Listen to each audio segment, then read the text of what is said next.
स्वागत है आपका। गंगा दोपहर देख रहे हैं आप। मैं हूं आपके साथ आस्था कौशिक। बड़ी खबर से इस बुलेटिन की हम शुरुआत करने जा रहे हैं, जहां यूपी में अनामिका फर्जीवाड़े पर यह बड़ी खबर है। फ्रॉड के मास्टरमाइंड का भाई गिरफ्तार हो गया है और मास्टरमाइंड के कई नाम हैं।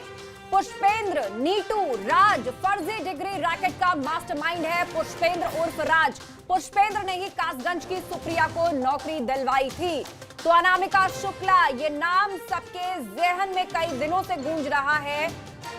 वो अनामिका शुक्ला जिसकी डिग्रियों के आधार पर फर्जी तरीके से उत्तर प्रदेश के 25 स्कूलों में टीचर्स को रखवाया गया और अब दावा किया जा रहा है कि उसका मास्टरमाइंड पकड़ा गया है, जिसका नाम पुष्पेंद्र उर्फ टीटू बताया जा रहा है। फ्रॉड के मास्टरमाइंड का भाई गिरफ्तार हुआ है। सूत्रों के हवाले से ये बड़ी खबर आ रही है। जो पुष्पेंद्र, नीटू और राज न जाने कितने नामों से जाना जाता है। संतोष शर्मा से अपडेट लेते हैं। संतोष, कैसे इस तक पुलिस पहुंची और उसके भी एक नहीं कई नाम बताए जा रहे हैं। ये सेटिंग का खेल आखिर कितना गहरा है, क्या जानकारी जुटा पाई है पुलिस?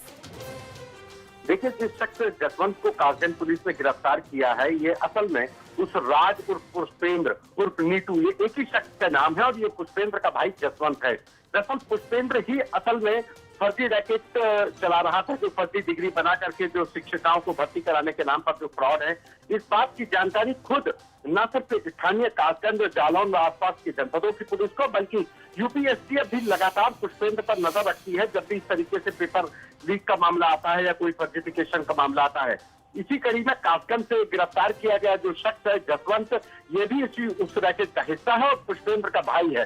पुष्पेंद्र, एक बार फिर बता दूं कि जिस राज की बात सुप्रिया ने कासगंज में गिरफ्तारी के बाद कही थी कि राज के जरिए उसको अनामिका शुक्ला की डिग्रियों के सहारे नौकरी मिली, वो पुष्पेंद्र ही था जो राज बनकर के सुप्रिया से मिला था और सोशल मीडिया से दूरी बनाए हुए था। सबसे बड़ी बात कि ये अपनी जो पहचान है उसको छिपाने के लिए न सिर्फ खुद को, बल्कि जो भी लोग इसके चुंगल में आते थे, जो इसकी जालसाजी में शामिल होते थे, उनसे भी कहता था कि सोशल मीडिया पर, चाहे फेसबुक हो, इंस्टाग्राम हो, वहां पर अपनी तस्वीर न डालें और अपनी असल पहचान न बताएं। यही वजह थी कि लगातार राज पर राज बरकरार था, लेकिन अब ये राज पर्दाफाश हो चुका है। राज और पुष्पेंद्र उर्फ नीटू एक ही शख्स का नाम है और जिसके भाई जसवंत को गिरफ्तार कर दिया गया है। जी संतोष, इस बारे में कोई खबर मिल पाई है कि विभाग में भी क्या इसकी कोई सेटिंग थी और कितने पैसे ये वसूल रहा था पर कैंडिडेट टीचर भर्ती कराने के लिए? देखिए, अभी कासगंज पुलिस इससे पूछताछ कर रही है, लेकिन जो सुप्रिया ने पूछताछ में बताया था कि ये शख्स 1 से 1.5 लाख रुपए ले रहा था। क्योंकि कस्तूरबा गांधी विद्यालय में जो नौकरी होती है वो 1 साल की होती है और वो संविदा पर होती है, लिहाजा परमानेंट जॉब नहीं होती है।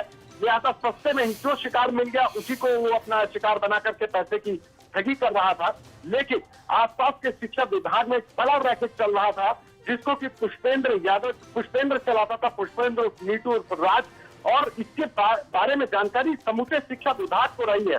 पुष्पेंद्र नाम शिक्षा विभाग का हर कोई जानता है कि पुष्पेंद्र एक फर्जी डिग्री, फर्जी रैकेट चलाने वाला शख्स है, जिसकी गिरफ्तारी के बाद अब कहीं ना कहीं इस पूरे जो अनामिका शुक्ला प्रकरण में जो तमाम अनामिका शुक्ला उत्तर प्रदेश के तमाम जिलों से सरकारी खजाने से तनख्वाह ले रही थी, अब उन पर से पर्दा उठेगा और इससे साफ हो पाएगा कि असल में उत्तर प्रदेश में कितनी अनामिका शुक्ला बनकर के नौकरी कर रही थी। बिल्कुल, और ये भी पता लग पाएगा कि क्या पुष्पेंद्र नाम का ये जो रैकेटियर है अकेला है या इसकी तरफ से और भी लोग सक्रिय हैं जो नौकरी दिलाने के नाम पर रिश्वत ले रहे हैं, भ्रष्टाचार कर रहे हैं, फर्जीवाड़े का पूरा खेल रच रहे हैं, किसी और के डॉक्यूमेंट्स पर किसी और को नौकरी दिलाने का काम कर रहे हैं। बहुत बहुत शुक्रिया संतोष, आप नजर बनाए रखिए। तो बड़ी खबर यूपी में अनामिका फर्जीवाड़े से जुड़ी हुई है, बड़ी खबर है जिसका मास्टरमाइंड पुष्पेंद्र पकड़ लिया गया है। इतना ही नहीं, उसके भाई की भी गिरफ्तारी हुई है। खास बात ये कि पुष्पेंद्र भी अलग अलग नाम बदलकर लोगों से मिलता था। जितने लोगों की भर्ती इसने करवाई थी, कई नामों से ये जाना जाता था। कहीं राज बन के अपना इंट्रोडक्शन इसने दिया, कहीं नीटू, कहीं पुष्पेंद्र। इसका भाई भी गिरफ्तार हो चुका है और कस्तूरबा विद्यालयों में जो भर्ती होती है, कॉन्ट्रैक्चुअल हायरिंग होती है और 1.5 लाख रुपए उसने लिए थे कासगंज की सुप्रिया से, जिसने बताया कि राज नाम का वो शख्स था जो उससे मिला था, लेकिन उसके भी कई नाम बताए जा रहे हैं। यही है वो शख्स टीवी स्क्रीन पर जिसे आप देख रहे हैं, नाम पुष्पेंद्र, राज, नीटू, और उसका भाई वो भी गिरफ्तार कर लिया गया है। जो तस्वीरों में आप देख पा रहे हैं, ये उसका भाई है। और अब पुलिस को जल्द उम्मीद है कि जिन लोगों के तार इससे जुड़े हुए हैं इस पूरे रैकेट पर से जल्द पर्दा उठाएगी। तो ये भाई है जो हत्या चढ़ा है, इस पूरे मामले में बहुत अहम लीड साबित होगा यूपी पुलिस के लिए। इससे जांच के बाद पता चलेगा कि दरअसल इसका जो भाई पुष्पेंद्र है, जो असल मास्टरमाइंड है, लोगों से पैसे ले रहा है, कितने लोगों को उसने अपना शिकार बनाया है। फ्रॉड के मास्टरमाइंड का भाई पुलिस के हत्थे चढ़ा है। तो ये वो तस्वीरें हैं, सुप्रिया से पूछताछ के बाद ये गिरफ्तारी हुई है, जिसने बताया था कि राज नाम का कोई शख्स जिससे उसने पैसे दिए थे दूसरे के डॉक्यूमेंट्स पर नौकरी लगवाने के लिए, वही राज जिसके कई नाम हैं, नीटू, पुष्पेंद्र, जिसकी अब तलाश है यूपी पुलिस को। और ये फिलहाल उसका भाई बताया जा रहा है जो पुलिस जिसको पकड़ चुकी है, जिसको गिरफ्तार कर चुकी है। अब इससे पूछताछ के आधार पर पुष्पेंद्र तक पहुंचने का जल्द दावा कर रही है यूपी पुलिस। और सिर्फ इतना ही नहीं, कितने फर्जी शिक्षक अलग अलग स्कूलों में पढ़ा रहे हैं उन पर से भी अब जल्द पर्दा उठाएगी यूपी पुलिस।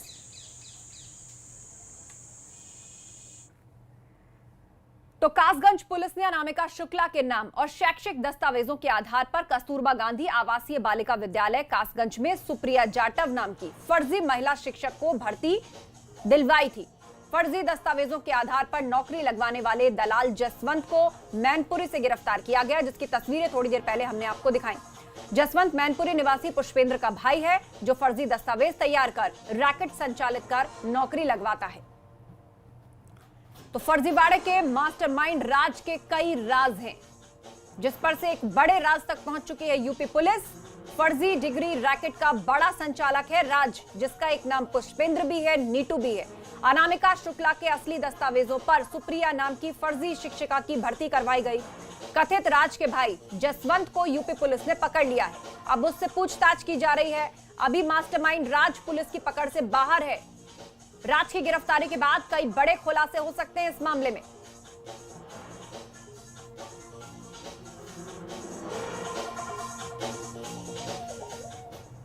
आप सोचिए, अगर असली अनामिका खुद सामने ना आती तो शायद ये मान लिया जाता कि उसका कोई वजूद भी नहीं है, और उसके वजूद से शिक्षा विभाग डरा तो उसे अब लगता है कि अपने शिक्षकों की असलियत भी खंगाली जाए। वास्तव में जिनके कंधों पर भविष्य का भार है, वो कोई गुनाह तो कोई अपने माथे पर नहीं ढो रहे हैं।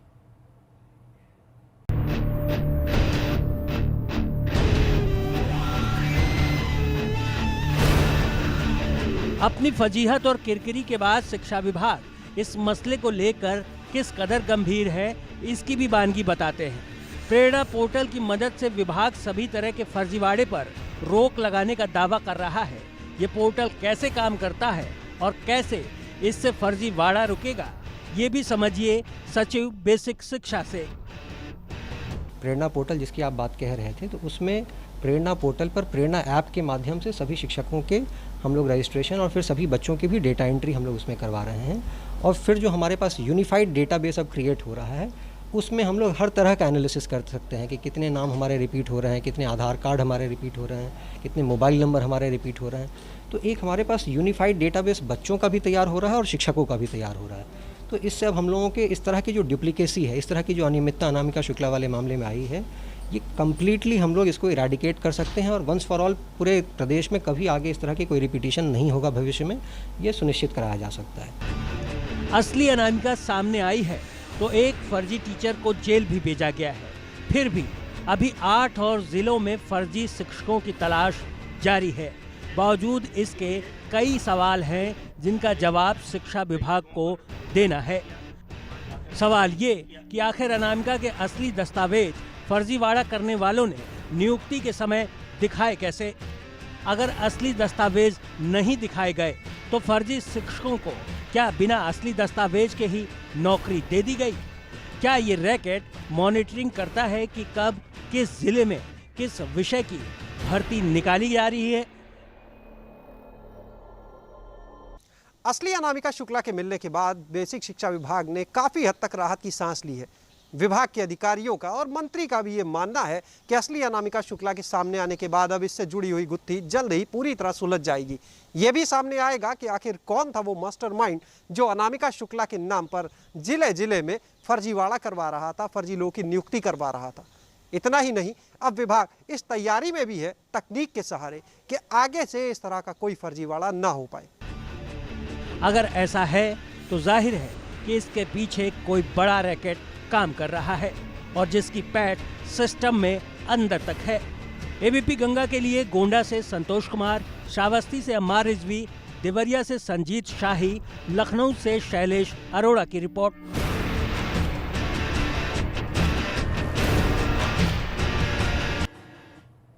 शिक्षा विभाग लगातार सवालों में घिरता जा रहा है, तो अब विपक्ष भी इस मुद्दे पर योगी सरकार को आड़े हाथ ले रहा है। इस मामले में एसटीएफ जांच कर रही है, लेकिन अब बसपा के बाद कांग्रेस ने सीबीआई जांच की मांग की है। कांग्रेस की माने तो बिना सीबीआई जांच के असली गुनहगार नहीं पकड़े जाएंगे।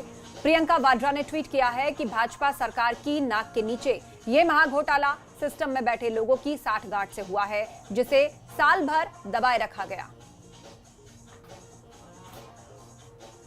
तो अब विपक्ष ने भी आरोप लगाने शुरू कर दिए हैं शिक्षा विभाग पर। प्रयागराज से पेपर लीक होने के सबूत मिले। प्रयागराज में ही लीक कराया गया था परीक्षा का पेपर। 69,000 शिक्षक भर्ती में जो बड़ी धांधली की बात आ रही है, उससे जुड़े हुए तथ्य हम आपको बता रहे हैं। पेपर की आंसर शीट अभ्यर्थियों तक पहुंचाने के सबूत मिले हैं पुलिस को। गिरोह का नेटवर्क 1.5 दर्जन जिलों में फैला है। यूपी एसटीएफ फर्जीवाड़े की जांच इस वक्त कर रही है। धांधली करने वाले एसटीएफ के रडार पर हैं। इस धांधली की जांच में कई बड़े खुलासे हो सकते हैं। प्रियंका वाड्रा का ट्वीट हम आपको पढ़ा देते हैं। इस वक्त लाखों युवाओं ने परीक्षा दी, लाखों ने नौकरी की आस लगाई, लाखों ने साल भर इंतजार किया। भाजपा सरकार की नाक तले ये महाघोटाला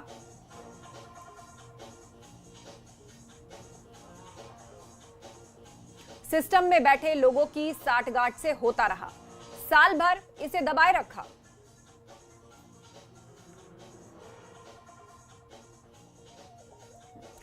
और इस पर चर्चा के लिए हमारे दो संवाददाता हमारे साथ जुड़ गए हैं। प्रयागराज से मोइन जुड़ रहे हैं और लखनऊ से शैलेश। मोइन, सबसे पहले आपके पास आते हुए, क्योंकि प्रयागराज एक ऐसी जगह है जहां से इस बड़ी धांधली के तार जुड़े हुए मिले हैं। मतलब जिन्होंने क्वेश्चन पेपर लीक करवाया, या फिर कह लीजिए जिन्होंने बड़े पैमाने पर धांधली की, पहले पुलिस यही इसकी जांच कर रही थी, बाद में इसको एसटीएफ को हैंडओवर किया गया। अभी तक क्या कुछ निकलकर सामने आया है और ये दरअसल रैकेट कितना बड़ा दिखाई दे रहा है? बताया जा रहा है कई जिलों तक इसकी पहुंच हो सकती है।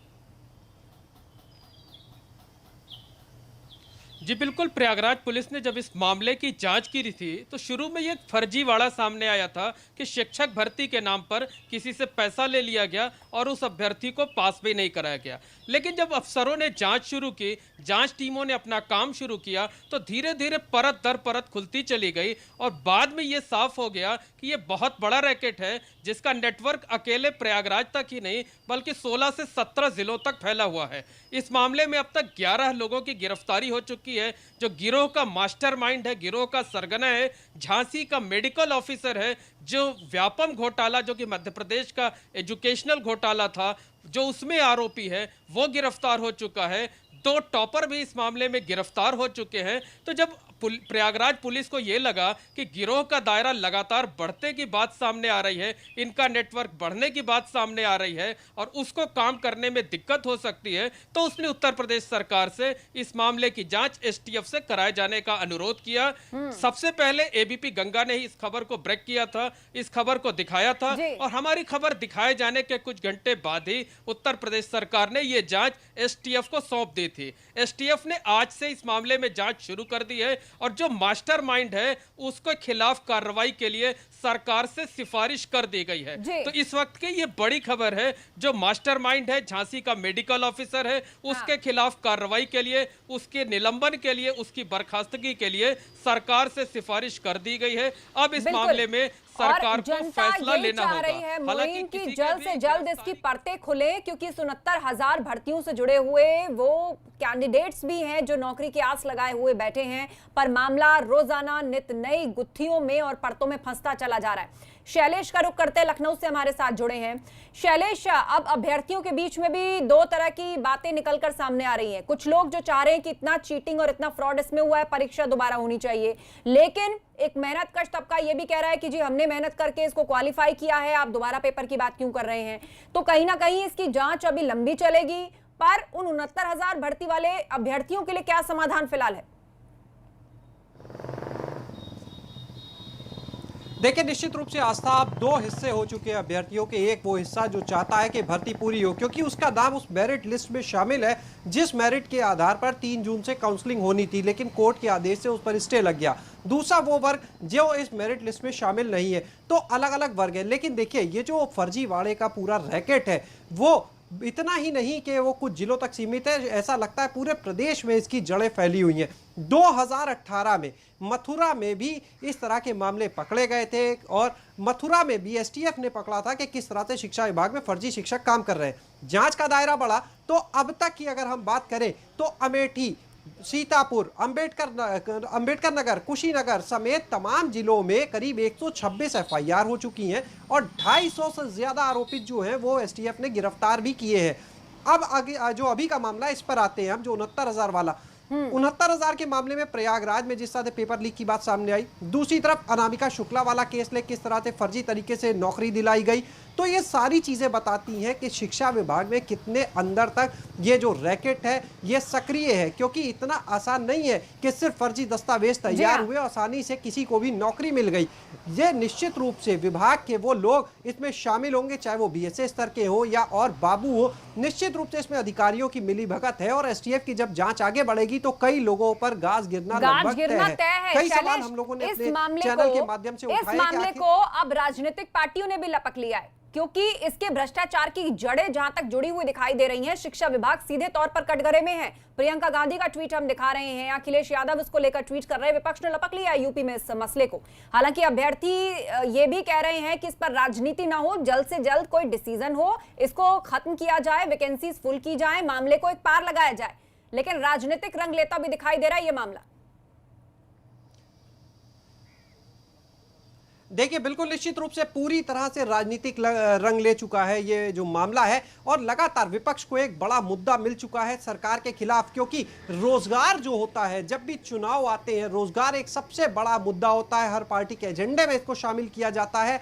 और चाहे 2017 की सरकार हो या अभी हाल ही में केंद्र की सरकार हो, रोजगार हर किसी के एजेंडे में शामिल होता है। और यही वजह है कि जब रोजगार से जुड़े मुद्दे पर अभ्यर्थी सड़क या कोर्ट पर होते हैं, जब फर्जीवाड़ा मिलता है तो विपक्ष को एक मौका मिल जाता है। वही इस बार भी हुआ है। और दूसरी तरफ आप देखिए, विपक्ष अगर आरोप लगा रहा है तो सरकार कह रही है कि जो विपक्षी है वो डिरेल करना चाहते हैं भर्ती को। लेकिन ये कहने से काम नहीं चलेगा, क्योंकि फर्जीवाड़ा तो खुल चुका है, फर्जीवाड़ा तो सामने आ चुका है। ये कहने से कि विपक्षी डिरेल करना चाहते हैं, कैसे काम चल पाएगा? जी, विपक्ष ने सवाल उठा दिया है, लेकिन शिक्षा विभाग के अंदर भी सब कुछ ओके नहीं है। ये बातें हाल की इन्वेस्टिगेशन से सामने आ चुकी हैं और अब सरकार को चाहिए कि जल्द से जल्द एक फेयर इन्वेस्टिगेशन हो और इससे जुड़े हुए भ्रष्टाचारी, चाहे किसी भी महकमे, किसी भी पावर पोस्ट पोजीशन पे क्यों ना हो, उन सब पर सख्त कार्रवाई होनी चाहिए। बहुत बहुत शुक्रिया मोइन और शैलेश हमसे जुड़ने के लिए चर्चा में। और अब आगे बढ़ते हैं, एक बड़ी खबर का रुख हम करने जा रहे हैं। नोएडा में बीपी गंगा की खबर का असर हुआ है।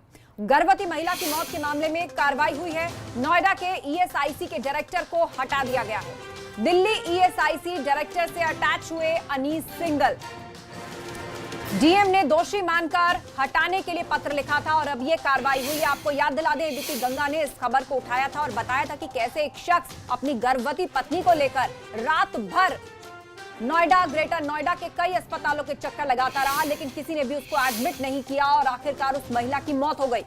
एबीपी गंगा ने इस खबर को उठाया था और कहा था कि दोषी अस्पतालों पर गाज गिरनी चाहिए, उन पर कार्रवाई होनी चाहिए ताकि मामला एक नजीर बने।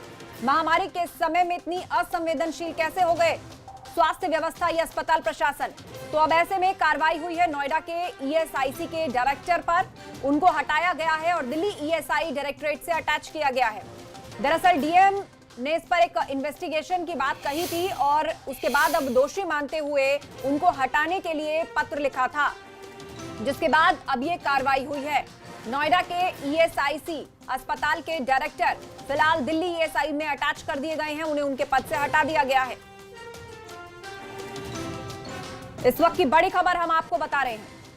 भूपेश से अपडेट लेते हैं। भूपेश, अनीस सिंगल ईएसआईसी के डायरेक्टर अब दिल्ली अटैच किए गए हैं। डीएम ने इन्वेस्टिगेशन के बाद उनको हटाने के लिए पत्र लिखा था। क्या और अस्पतालों पर भी गाज गिरेगी? कई बड़े नाम सामने आए थे जिन्होंने उस गर्भवती महिला को वापस लौटाया था। बिल्कुल आस्था, देखिए जिस तरह से उस गर्भवती महिला की लापरवाही के चलते मौत हुई थी और एबीपी गंगा ने लगातार उस खबर को दिखाया था प्रमुखता से, तो उसके बाद जांच कमेटी बनाई गई थी जिसकी एडीएम और सीएमओ ने जांच करी थी और जांच के बाद ईएसआई अस्पताल को दोषी पाया था, उसके डायरेक्टर को दोषी पाया था। आज उस पर कार्रवाई की गई और उनको दिल्ली से अटैच कर दिया गया है। लेकिन देखिए अभी और भी हॉस्पिटलों पे कार्रवाई होना बाकी है, क्योंकि अब शुरुआत हुई है ये पहली, क्योंकि सबसे पहले ईएसआई हॉस्पिटल जो है इसी का नाम आया, तो सबसे पहली कार्रवाई है ये, क्योंकि जिलाधिकारी ने दावा भी बनाया था कि जल्द से जल्द कार्रवाई होनी चाहिए। अब इसके बाद जो नंबर आता है वो सेक्टर 30 के जिला अस्पताल का आता है, क्योंकि वहां की सीएमएस भी कहीं ना कहीं सवालों के घेरे में थी। तो आज हो सकता है आज उनपे भी कार्रवाई हो जाए। इसके अलावा जिम्स जो अस्पताल है उस पे भी कार्रवाई लगभग तय है, क्योंकि उसके भी कर्मचारी कहीं ना कहीं शामिल थे। अभी बचे हुए हैं वो प्राइवेट हॉस्पिटल जिनके खिलाफ कार्रवाई होनी है, क्योंकि सीएमओ एक कमेटी बनाएंगे, उसके बाद जांच करेंगे और उस जांच में जो निकल के आएगा उसके बाद एफआईआर भी उनके खिलाफ दर्ज होगी और कड़ी कार्रवाई की बात कही गई है। जी हाँ बिल्कुल। तो एक एक करके लिस्ट है, जिसमें पहला नाम ईएसआई अस्पताल, जिसके डायरेक्टर को फिलहाल हटा दिया गया है। दूसरा सेक्टर 30 का जिला अस्पताल, उनकी सीएमओ भी सवालों के घेरे में है। आप नजर बनाए रखिए भूपेश, जानकारी के लिए शुक्रिया। वक्त एक ब्रेक का, ब्रेक के बाद बात करते हैं मूक बधिरों के लिए विशेष समाचारों की। इंडियन चैंबर ऑफ कॉमर्स के 95 साल पूरा होने पर पीएम मोदी ने संबोधित किया है। ब्रेक के बाद जल्द लौट रहे हैं।